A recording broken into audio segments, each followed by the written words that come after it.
कृष्णा। आप सब कैसे हैं? तो आज हम फिर से हरि कथा सुनते हैं। हरि कथा चैतन्य चरितामृत से जिसका वर्णन कर रहे हैं श्री वृंदावन दास ठाकुर जी। आपको पता है चैतन्य भागवत अब मध्य खंड में है और अब आगे जाते जाते जाते बहुत गंभीर विषयों में भगवान रहस्य खोलेंगे और ये हमारा सुनना श्रवण करना बहुत ज़रूरी है।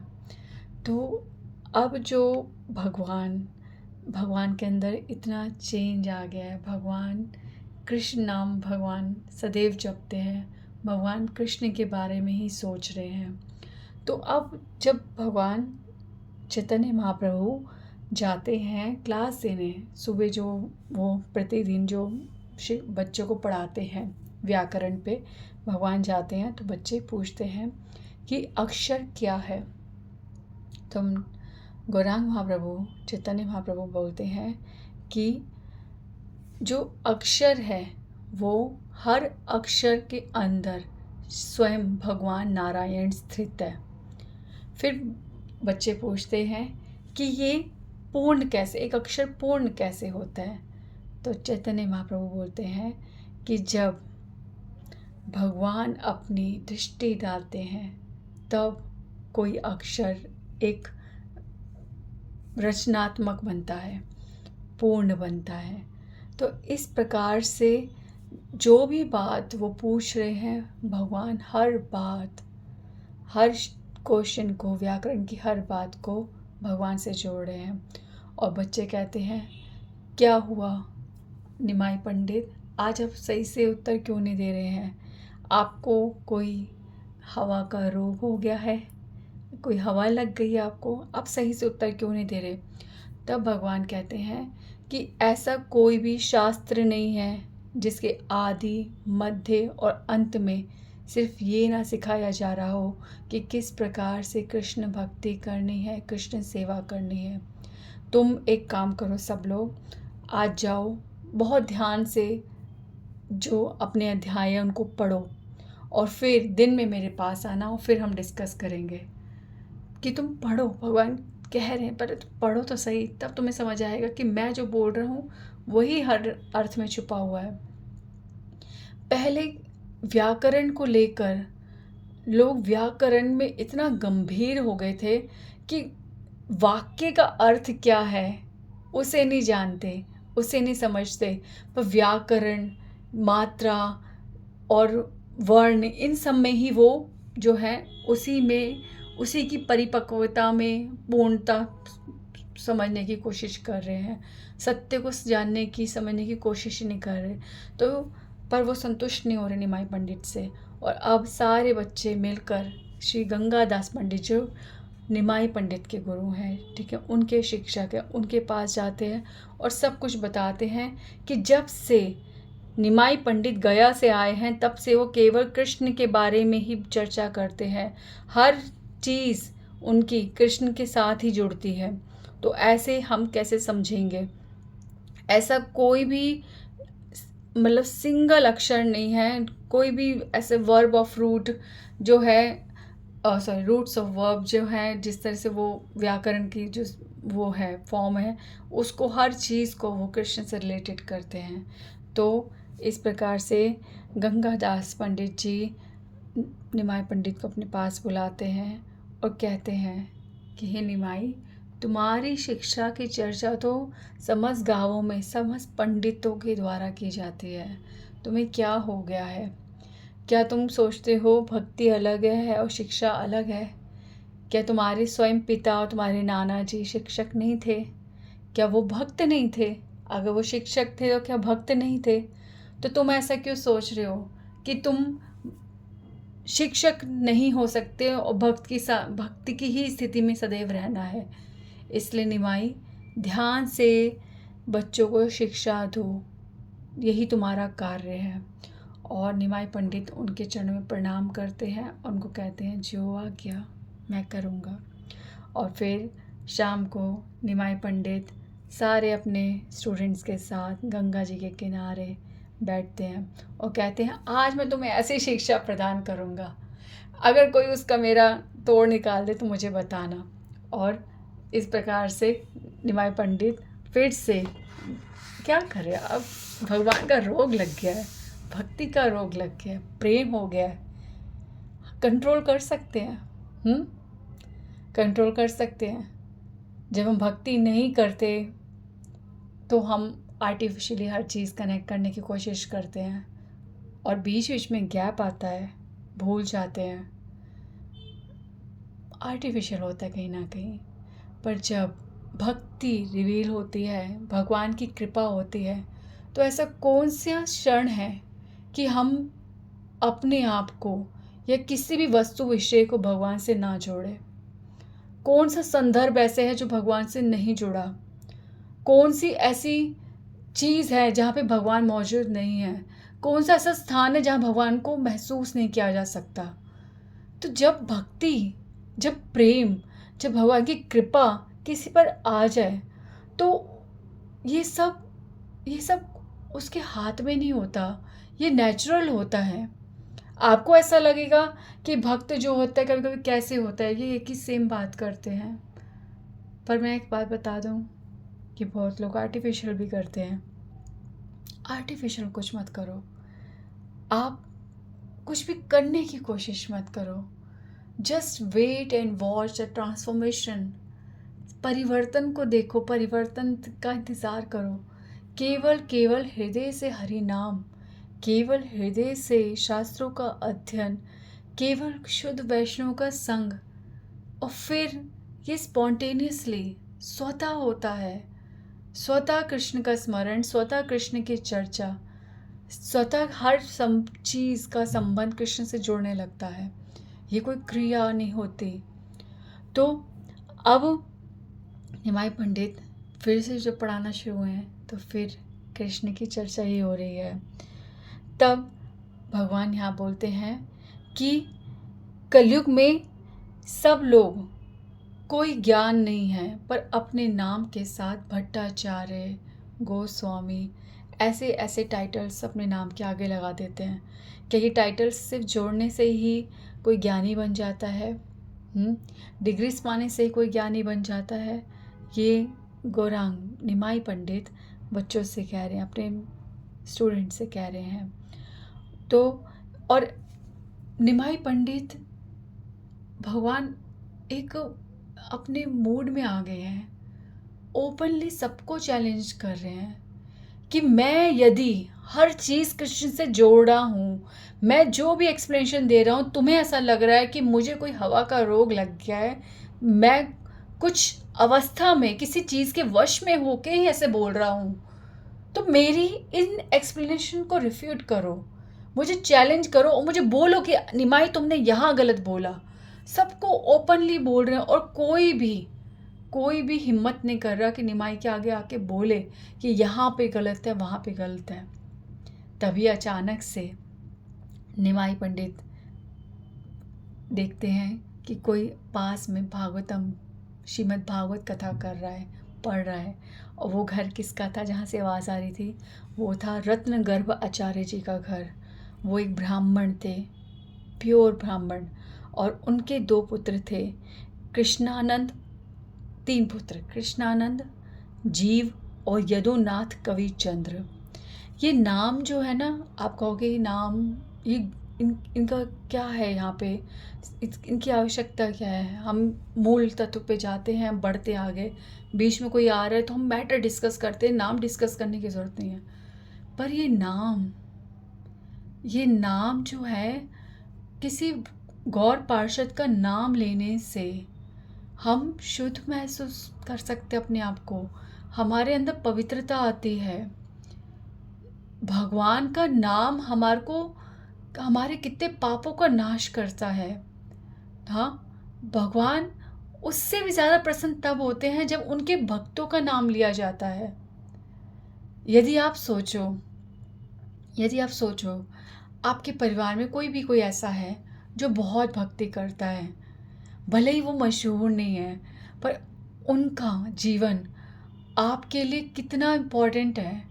आप जानते हो वो कितनी भक्ति करते हैं, आप जानते हो कितने सुंदर चरित्र है उनका। तो उनकी चर्चा करने से ही आपको कितना सुख होता है। कुछ लोग कितने प्यार से, कितने आनंद से बताते। मेरी दादी थी, मेरे दादाजी थे, वो हमें ये सुनाते थे, वो करते थे। वो आपकी लाइफ में कितना सुंदर ट्रांसफॉर्मेशन लाए हैं। तो उनकी चर्चा करने से आप महसूस कर सकते हो कि मन में कैसी प्रसन्नता आती है। तो वैसे ये तो गौर पार्षद हैं, भगवान के स्वयं भगवान के स्वयं निज पार्षद, भगवान के बहुत करीबी जन, भगवान के बहुत अति प्रिय। तो इनका नाम सुनते ही भगवान को प्रसन्नता होती है। और जब हम जैसे पापियों के मुंह से भगवान अपने भक्तों का नाम श्रवण करते हैं तो भगवान कृपा देते हैं। इसलिए हमें बहुत हृदय से उनका नाम बोलना चाहिए, और जब ये नाम पढ़ते हैं तो हमें प्रणाम करना चाहिए। तो रत्न गर्भाचार्य जी अपने इन तीनों पुत्रों को भागवत ज्ञान दे रहे थे, और उस टाइम वो एक संदर्भ बता रहे थे। वो था कि किस प्रकार यज्ञ ब्राह्मणों की जो पत्नियां हैं वो भगवान कृष्ण के रूप का दर्शन करती हैं। वो देखती हैं कि एक सुंदर सा 12 साल का लड़का, जिसका रंग जो है वो काले मेघ के समान है, जो पीतांबर, ठीक है, पीत वस्त्र धारण करे हुए हैं, और बहुत सुंदर से उन्होंने वनमाला पहनी हुई है, जो बहुत सुंदर आभूषणों में है, जिनका मोर पंख ऐसे उनके मुकुट पे टेढ़ा सा बाहर निकल रहा है, जिन्होंने बहुत ही अनमोल रत्न पहने हुए हैं, और उनके शरीर में जो उन्होंने जो पहने हुए आभूषण वो इतने चमक रहे हैं जैसे काले आसमान पे चांद तारे इतने शाइन कर रहे हैं। और उनके मित्रों के कंधे पर वो कृष्ण, वो बालक टेढ़े होकर हाथ रख के सहारा लेके खड़े हुए हैं, और अपने दूसरे हाथ में वो एक कमल पुष्प को यूं हिला रहे हैं, खेल रहे हैं उससे। तो इतनी सुंदर मुद्रा देखकर जो ब्राह्मण पत्नियां हैं वो भगवान से आकर्षित होती हैं और उनको नमन करती हैं, उन्हें प्रणाम करती हैं, उन्हें भगवान स्वीकार करती हैं। तो भगवान मदन मोहन है। भगवान हमारी आत्मा को अपनी ओर आकर्षित करते हैं। तो ब्राह्मण पत्नियां जो निष्कपट थी, जो हृदय से सरल थी, हाँ, बल्कि वो यज्ञ नहीं कर रही थी, यज्ञ तो ब्राह्मण करते हैं, पर ब्राह्मण पत्नियां जो सहज भाव से भगवान के दर्शन कर रही हैं, और वो ब्राह्मण जो यज्ञ कर कर हम भगवान को पाएंगे, जटिलता के साथ ही भगवान को पाना चाहते हैं, वो साक्षात भगवान को सामने व्रज में देख ही नहीं पा रहे थे। भगवान जब अपने मित्रों को भेजकर अन्न मांगते हैं, कहते हैं भोजन के लिए, तो वो मना कर देते हैं कि हमें यज्ञ में आहुति डालनी है। तो ये बहुत सुंदर संदर्भ है। तो ये जो रत्न गर्भ आचार्य जी जो है, जब वो ये चर्चा कर रहे थे तो निमाई पंडित ने सुना, और सुनते ही उनके शरीर में सात्विक भाव आ गए, उनकी आंखों से आंसू बहे जा रहे हैं, उनके सारे बाल शरीर के खड़े हो गए हैं, और वो बहुत आनंद के साथ सुन रहे हैं, और वो अपने इंटरनल कॉन्शियसनेस में वो बेहोश हो जाते हैं, भूल जाते हैं बाहर क्या हो रहा है, आसपास स्टूडेंट्स जो हैं वो क्या सोच रहे हैं, लोग क्या सोच रहे हैं। भगवान केवल अपने स्मरण, अपने अंतर ध्यान में चले जाते हैं, और इस तरह से भगवान सिर्फ एक ही चीज़ बोल रहे हैं कि बोलते जाओ, रत्नगर्भ बोलते जाओ। उनको इतना आनंद आ रहा है। फिर गदाधर पंडित जी दूर से देखते हैं कि निमाई पंडित किस प्रकार से भक्ति रस में डूब गए हैं, और उनको होश ही नहीं, आसपास लोग कैसे देख रहे हैं उनको। तब गदाधर पंडित जी रत्न गर्भ को बोलते हैं कि बस अब मत पढ़ो, चुप हो जाओ। और फिर रत्न गर्भ जी निमाई पंडित को उठाते हैं, संभालते हैं, और निमाई पंडित उस समय रत्न गर्भ जी को आलिंगन करते हैं, गले लगा लेते हैं। तब रत्न गर्भ जी को पता चलता है कि ये कोई साधारण मनुष्य नहीं है, जिसके गले लगाते ही मैं एक अलग ही कंपन, एक अलग ही आवेश, मैं भी वो सात्विक भाव का अनुभव कर पा रहा हूँ। ये कोई साधारण नहीं है। और वो तत्क्षण निमाई पंडित के चरणों में समर्पित होते हैं और उनके हृदय से एक ही बात आती है कि ये ही परम भगवान है और मुझे इनकी शरण लेनी चाहिए। और उसी समय अंतर मन से ही वो भगवान की शरण ले लेते हैं। अब भगवान एक्सटर्नल कॉन्शियसनेस में आते हैं, होश में आते हैं, और सब बच्चे जो हैं वो भगवान के इस क्या बोलते हैं आवेश को देखकर, जो वही स्टूडेंट जो कह रहे हैं आपको हवा का रोग है, अब वो भगवान की इस मुद्रा को देखकर बड़े आनंदित हो रहे हैं और भगवान की तारीफ कर रहे हैं। और पर जो आसपास निमाई पंडित के जो लोग हैं, जो उनको जानते हैं, जो उनके रिलेटिव्स हैं, वो कह रहे हैं बस खामखा तारीफ मत करो, ये कोई अच्छी चीज़ नहीं है, चलो अपने अपने जाओ। ये बोल बोल के तुम उनको और मत बोलोगे वो सही कर रहे हैं, ऐसे तो वो इसमें और डूबते जाएंगे, चलो चलो चलो। और इस प्रकार से सारे जो स्टूडेंट्स अपने चले जाते हैं अपने घर पे, और निमाई पंडित अपनी शेष शैया जैसे नारायण सोते हैं, ऐसे ही मुद्रा हमें भगवान सो जाते हैं और सुबह उठते हैं, फिर गंगा स्नान करते हैं, वही सब रूटीन। और फिर भगवान फिर से क्लास मतलब सिखाने के लिए, व्याकरण सिखाने के लिए जाते हैं। तो अब भगवान फिर से आते हैं और गंगा जी के किनारे समस्त जो विद्यार्थी उनके बीच में बैठे हुए ऐसे लग रहे हैं जैसे यमुना के किनारे गोपियाँ भगवान को घेर कर बैठती हैं। इसी प्रकार का वो चित्र लग रहा है कि सारे विद्यार्थी गौरांग महाप्रभु के आसपास बैठे हुए हैं। अब उनमें से एक बच्चे ने पूछा कि धातु का मतलब क्या होता है, श्री गुरु बताइए। तब फिर से निमाई पंडित बताते हैं कि धातु जो है वो कृष्ण की शक्ति है, कृष्ण की शक्ति। और अब बताते हैं भगवान कि जितने भी राजा, बड़े बड़े राजा, जिनको हम कहते हैं कि वो लक्ष्मी जी के रिप्रेजेंटेटिव हैं, मतलब लक्ष्मी जी के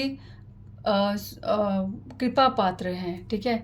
तो और उन यदि वो जो भी बोले वही होता है, यानी कि वो उनके शब्द जैसे यमराज जी के शब्दों को कोई नकार नहीं सकता, इस प्रकार के उनके शब्दों में शक्ति है। ऐसे लोग, ऐसे राजा, ठीक है, जो बहुत सुंदर आभूषण से अपने आप को सुसज्जित करते हैं, फूल मालाएं पहनते हैं, चंदन लगाते हैं और बहुत ही शक्तिवान अपने आप को महसूस करते हैं।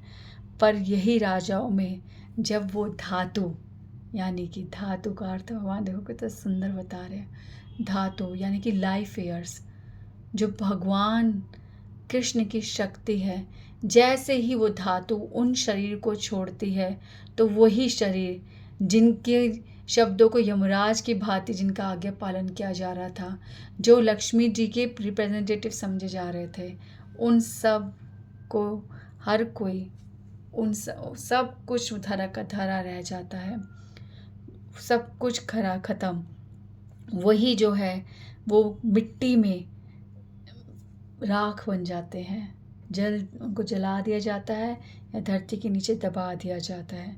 वो बच्चे, वो पुत्र जो उन राजाओं की गोदी में खेले, उनसे प्रेम करा, वही पुत्र उन राजाओं के मुख में अग्नि देते हैं। तो ये ही सत्य है कि धातु जब तक है, जब तक भगवान प्राण रूप में हमारे शरीर में है, तब तक ही ये शरीर से जुड़े हुए संबंध है, तब तक ही सब कुछ सही है, तब तक ही सब हम जो ये समझ रहे हैं तब तक है।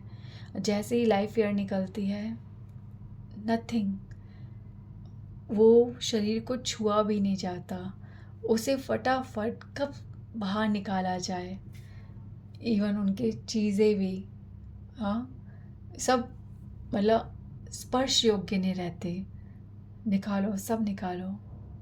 बेड पे अगर चले गए, वो बेड निकाल दो, गद्दा निकाल दो, वो चद्दर जिस पे वो अंतिम थे वो निकाल दो, वो कपड़े फेंक दो।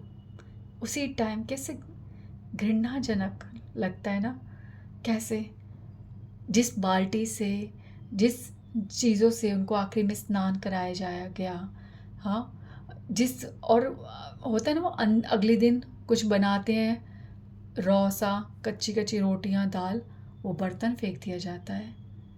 ये स्थिति है। हम लोग ना, आप कहोगे ये तो सब नॉर्मल है, सब कुछ नॉर्मल है, सब कुछ हम सुन रहे हैं। जिस दिन ये चीज़ें ना गंभीर लग गई ना, जिस दिन ये सत्य समझ आ जाएगा, उस दिन आंखें खुल जाएंगी।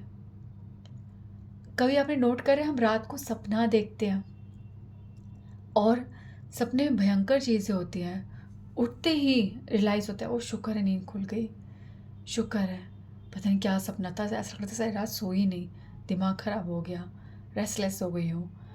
पर ये सपना जो हम खुली आंखों से देख रहे हैं, जब हम सो जाते हैं हमें याद होता है कौन पति कौन बच्चा, हाँ, हम कौन हैं, टीचर हैं, हम ऑफिस जॉब करते हैं, हम क्या करते हैं, हम हाउस वाइफ है, क्या है, हस्बैंड है, वाइफ है, हम बच्चे हैं, हम किसी के माता पिता, हम कौन है। हम बस सो रहे होते हैं, उस टाइम पे जागता हुआ सपना भूल जाते हैं, और जब जागते हैं तो सोता हुआ सपना भूल जाते हैं। बस फ़र्क इतना है कि वो सपना कुछ घंटों में ख़त्म हो जाता है, पर ये सपना कम से कम 18, और अब तो लगभग और भी घंटे चलने लग गया है ना, नींद ही नहीं आती। वाओ, ग्रेट ना, कि वो सोते वाले सपने कम हो रहे हैं और ये जो जागने वाला सपना ही लंबा होया जा रहा है। ये कृष्ण के बारे में जानना, भक्ति के बारे में जानना, हम वैरागी बन जाएंगे, हमारे नॉट्स टूट जाएंगे, हमारी इच्छाएं ख़त्म हो जाएगी। ये सब, ये खामा खाम का भय है। ये सब जानने के बाद हमारा कुछ नहीं छूटता। ये बहुत ही टाइट गांठें हैं, ये तो जन्म जन्मांतर तक नहीं खुल सकती। ये तो बहुत मुश्किल है। कैसे, क्यों सोचते हो कि वैराग्य आ जाएगा? ये वैराग्य, आप चिंता मत करो, हमारे गोस्वामी, हमारे आचार्यों ने युक्त वैराग्य बोला है। युक्त वैराग्य मतलब आप इन्हीं सब के साथ इसी जीवन में जीते हुए आप इन सबको भगवान के चरणों में युक्त कर रहे हो, भक्ति में युक्त कर रहे हो। प्रभुपाद जी ने सिर्फ एक वर्ड दिया, कृष्णा कॉन्शियसनेस। आपको सिर्फ यही सोचना है कि मैं जो भी कार्य कर रही हूँ भगवान के लिए कर रही हूँ। अब वही माता, वही पिता, वही पत्नी, वही पति, सब कुछ वही हो। बस सोचना क्या है कि मैं जो कर रहा हूँ भगवान के लिए कर रहा हूँ। सिर्फ एक विचार, ये विचार ही भक्ति है। वैराग्य एकदम से नहीं आता। ये सब जानने से, ये सब रियलाइज होने से विवेक आता है। खामाखाम लड़ना बंद हो जाते हैं, खामाखाम के आर्ग्यूमेंट्स हमारे बंद हो जाते हैं, खामाखाम की डिज़ायर्स, खामाखाम की प्लानिंग्स, ये सब समझ में आता है। Nothing is dependent on your yes और no. You are not the decision maker. आपके डिसीजन वर्क नहीं कर रहे। जो भगवान ने डिसीजन लिए, you are taking same that decision. आप वो ही निर्णय ले रहे हो।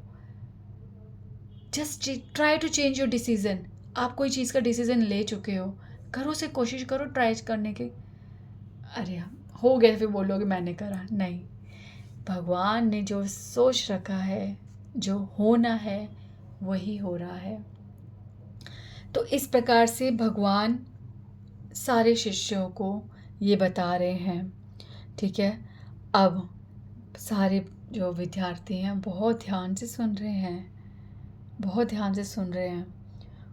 उनको अब ना वो कुछ बीच में डिस्ट्रैक्ट कर रहे हैं निमाई पंडित को, ना वो ये बोल रहे हैं कि आप ये कैसी बातें कर रहे हो। सब बिल्कुल मंत्र मुग्ध हो गए, जैसे कोई जैसे किसी के वश में हो गए हैं, इस प्रकार से सुने जा रहे हैं।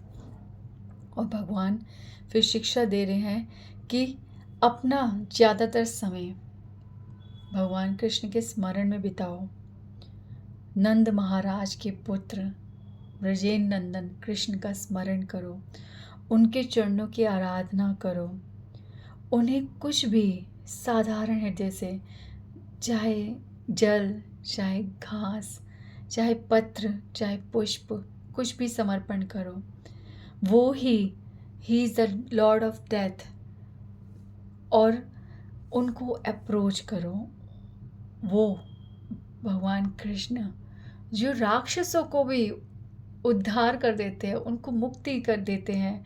अगासुर, बकासुर, पूतना, इन सब ने मुक्ति पाई। अजामिल जो अंत में अपने पुत्र को पुकार रहा था और भगवान ने अपना नाम सुना, अपना नाम समझ के भी उसको मुक्ति दे दी। वो भगवान, उनके चरणों की शरण लो, जिसे स्वयं शिव, लक्ष्मी देवी जिन चरणों की इच्छा करते हैं। अनंत शेष जी जो आज तक नहीं रुके उनका गुणगान करने, वो सदैव हर क्षण अभी तक उनका गुणगान कर रहे हैं। ऐसे श्री कृष्ण की शरण लो। जब तक हमारे इस शरीर में जीवन है, हमारे अंदर बल है, जब तक इस शरीर के अंग, हमारा माइंड कार्य कर रहा है, तब तक श्री कृष्ण को प्रेम करो, उनकी सेवा करो। कृष्ण माता, कृष्ण पिता, कृष्ण धन प्राण, सब कुछ कृष्ण है। इसलिए उनके चरणों को अपने सीने से लगाओ, उन्हें पकड़ो, उनको आलिंगन करो। Just think this every day. Vrindavan ISKCON में वहाँ आगे जाएंगे ना, जो कृष्ण बलराम हॉल की तरफ, वहाँ पे है ना भगवान कितने लौंग और एक भक्त भगवान के चरण पकड़ के नीचे। ऐसे सीन सिर्फ सोचने से ही कितनी शक्ति आती है। ये सब नॉर्मल नहीं है। हम स्मरण करेंगे, हमें लीला स्मरण करना है, हमें डीप स्मरण करना है। स्मरण करो, पहले सिंपल स्मरण करो। Think simple. सब कुछ ना सिंपल से स्टार्ट होता है। Everything is simple. छोटा छोटा सोचो। बच्चा भी छोटा होता है फिर बड़ा होता है, ऐसे स्मरण भी पहले छोटा होगा और करते करते करते वो बढ़ता जाएगा। ये बातें साधारण नहीं है। और पहली बात, स्मरण छोटा बड़ा नहीं होता और स्मरण हमारे होने से भी नहीं होता। जब हम बहुत हृदय से, सच्चे हृदय से भगवान की शरण लेते हैं, तब जाके भगवान का एक विचार आता है। जो मैं आपको बोल रही हूँ ना कि आप सोचो आपने कृष्ण के चरण पकड़े, इतना सा सोचना, और ऐसा सोचते हुए आपके हृदय में कोई चित्र आ रहा है, आप कुछ भी सोच रहे हो, it means it is Krishna. Krishna आपको रिस्पॉन्स दे रहे हैं। आप कुछ भी भगवान के बारे में सोच जाते हो, इसका मतलब भगवान आपको रिस्पॉन्स दे रहे हैं। एक्सेप्ट इट और इससे मोटिवेट हो। एवरीडे कुछ भी थोड़ा सा हरे कृष्ण महामंत्र करो और थोड़ा सा सोचो, फील कनेक्शन विद कृष्णा। और ऐसे करते करते भगवान के नाम में, भगवान में रुचि उत्पन्न होगी, भक्ति उत्पन्न होगी। ठीक है, तो अब भगवान बोलते जा रहे हैं और इस प्रकार से अब भगवान रुकते हैं। अब कहते हैं कि बताओ बच्चों कि मैंने ये सब जो बोला क्या तुम्हें समझ आया? अब बताओ, क्या ये हवा का रोग है जो मैं ये एक्सप्लेनेशन दे रहा हूँ? मुझे कौन सा हवा का रोग हुआ है और मैंने कहाँ गलत बोला है, मुझे बताओ मेरे बच्चों। ऐसे निमाई पंडित बच्चों से पूछ रहे हैं और बच्चे भगवान को, निमाई पंडित को हाथ जोड़ के क्षमा मांग रहे हैं और वो कह रहे हैं कि आपने बहुत सुंदर सत्य समझाया है। पूरे ब्रह्मांड में भी हमें ये सत्य कोई नहीं समझा सकता, और फिर भी यदि हमें कोई ये सत्य नहीं समझ में आ रहा तो ये हमारे फॉल्ट्स है, हमारी लिमिटेड इंटेलिजेंस है, हमारी सीमित बुद्धि है जो इस सत्य में अभी भी कहीं संदेह कर रही है, समझ नहीं रही, तो ये हमारी कमी है। आप हमें बहुत सुंदर समझा रहे हैं। हमने ये सब इसलिए बोल दिया आपसे। आप प्लीज़, निमाई पंडित के विद्यार्थी ऐसे बोल रहे हैं, हम बस आपको सत्य बता रहे हैं कि हमने इस तरह से इसलिए बोल दिया कि जब से आप आए हैं 10 दिन हो चुके हैं, हमने कोई भी व्याकरण पे चर्चा नहीं करी और आप हर बात कृष्ण से जोड़ रहे हो, इसलिए हमने ऐसे बोला।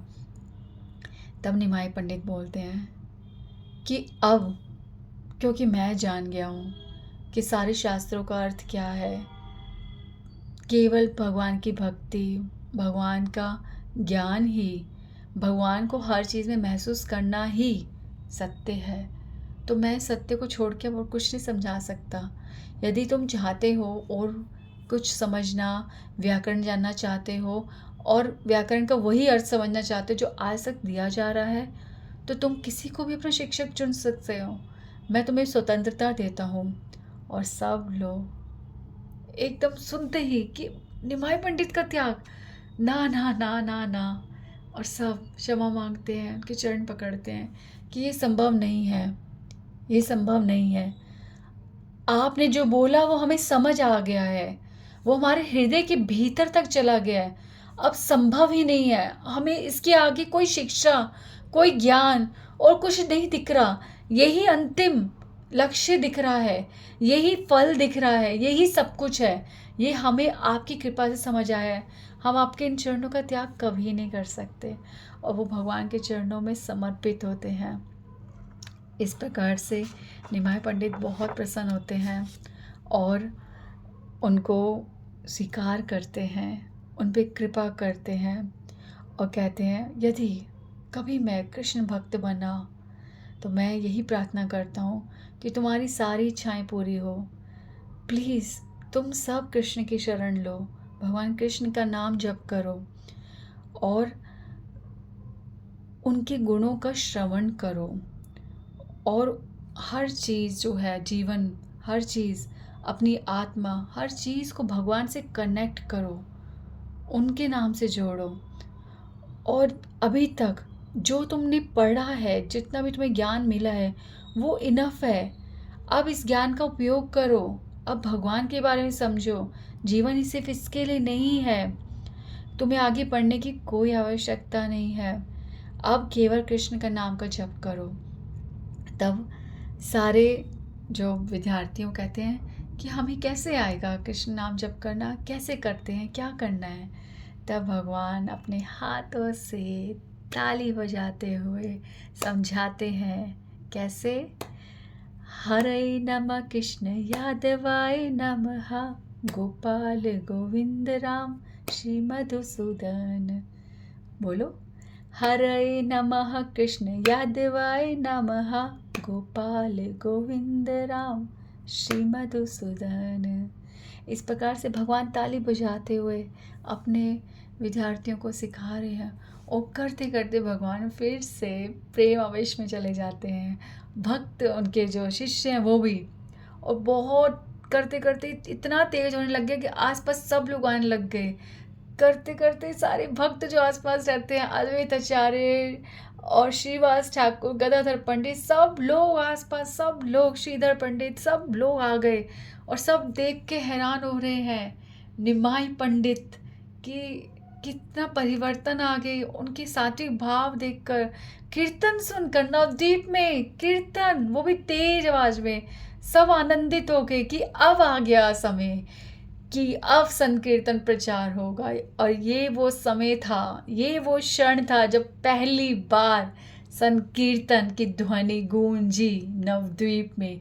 ये वो पहला क्षण था और सब तेज तेज तेज हरिहराय नमः, कृष्ण यादवाय नमः, गोपाल गोविंद राम श्री मधुसूदन, यही चलता रहा और लोग तेज तेज तेज ट्रांस में, एकदम दिव्य दिव्य माहौल हो गया वहाँ पे। वातावरण पूरी तरह से दिव्य था और सब लोग बहुत ही अनंत आनंद का अनुभव कर रहे हैं।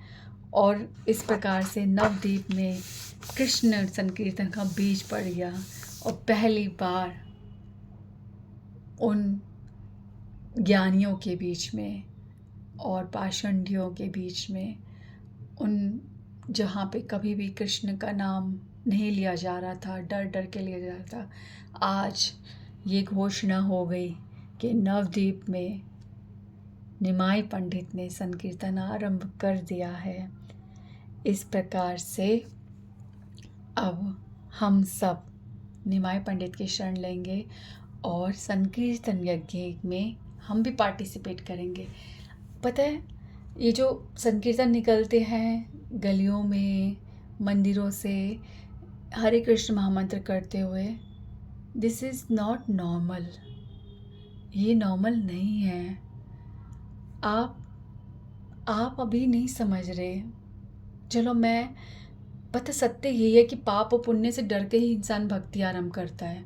आर्थ, ठीक है, 4 प्रकार के लोग भगवान को अप्रोच करते हैं। उसमें आर्थ एक होता है, दुखी व्यक्ति, ऐसा व्यक्ति जो पाप पुण्य से भी डरता है, ठीक है, तो भगवान को अप्रोच करता है। तो आपको बता दूँ, आपका हरे कृष्ण महामंत्र में मन नहीं लगता ना, पर जब आप संकीर्तन में भाग लेना शुरू करोगे ना, तो आपको हरे कृष्ण महामंत्र में रुचि उत्पन्न होगी, ठीक है, क्योंकि संकीर्तन से बहुत कृपा मिलती है, क्योंकि संकीर्तन भक्तों के साथ होता है और भगवान भक्तों की आवाज़ को सुनते हैं।